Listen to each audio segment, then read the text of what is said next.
Hi everyone.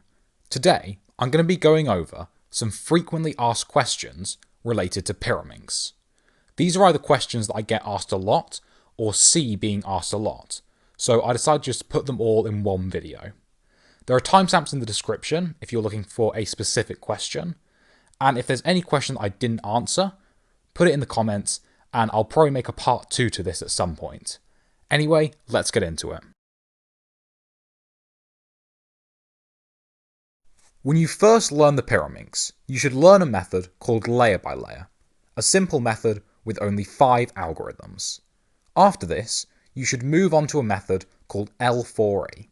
This method has 35 algorithms, 5 of which you will already know from layer by layer.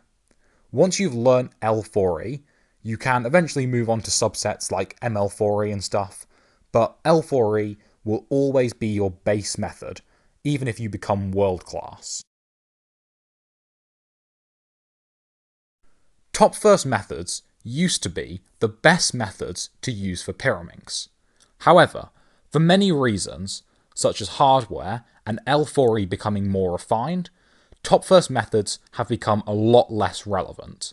At this point, they are not worth learning, and you should focus on getting better with L4E rather than trying to learn top first methods.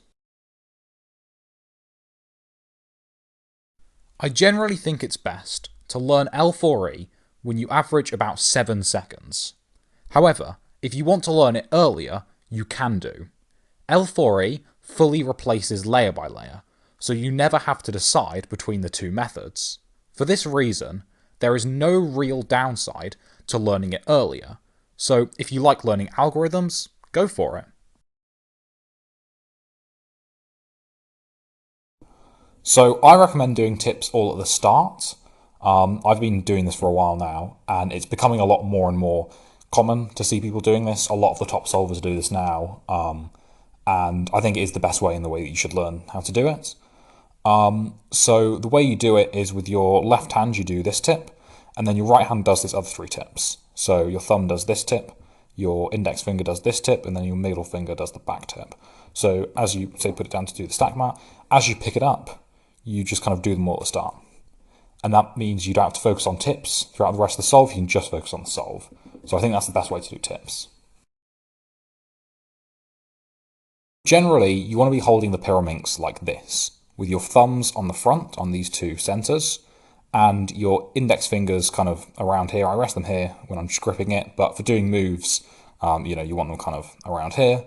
And what that means is you can do wrist turns for R and L, and that you have every possible U move available to you in terms of ways to do it. So you can push and pull like that, and the same on the other side. Most algorithms in L4E are kind of do an R or an L move, do some things with the U layer and then move that back down, and the home grip, gripping it like this, makes it really easy to do those fast. You're not always going to start an algorithm in the home grip, so here I regrip to here for this algorithm, and then do this move, I'm in the home grip, so now I can do these 4 moves really easily, and then move that back up. But generally, this is how you want to grip the Pyraminx. B moves are a really useful thing to be able to do, but you should only do maximum 1 per solve. So your B move should only be as part of making your V. So here, I'm going to do a B move like this, and then finish making my V. That was an example of a good B move where it's part of the V. This is another one. So I did B moves with my ring finger in the last example, but here I can do it like this, and then that makes a V. But if you had something where, say, you want to insert this blue and red piece into here, you don't want to be doing 2 B moves like that, right? That's not worth it. You just want to rotate and do that.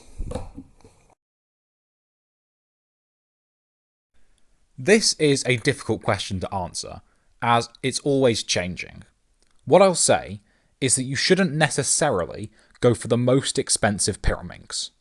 Right now, the 2 best Pyraminxes are the Yushin Little Magic and Moyu Weilong Pyraminx, which are definitely not the most expensive ones. Fancy hardware, like maglev tensioning systems, are not always better on Pyraminx. I recommend getting the Yushin Little Magic, but only if you have weight 5 so that you can do the Steven setup.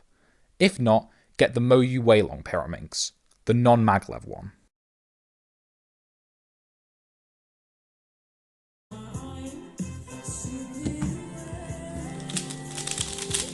Oh, that was clean.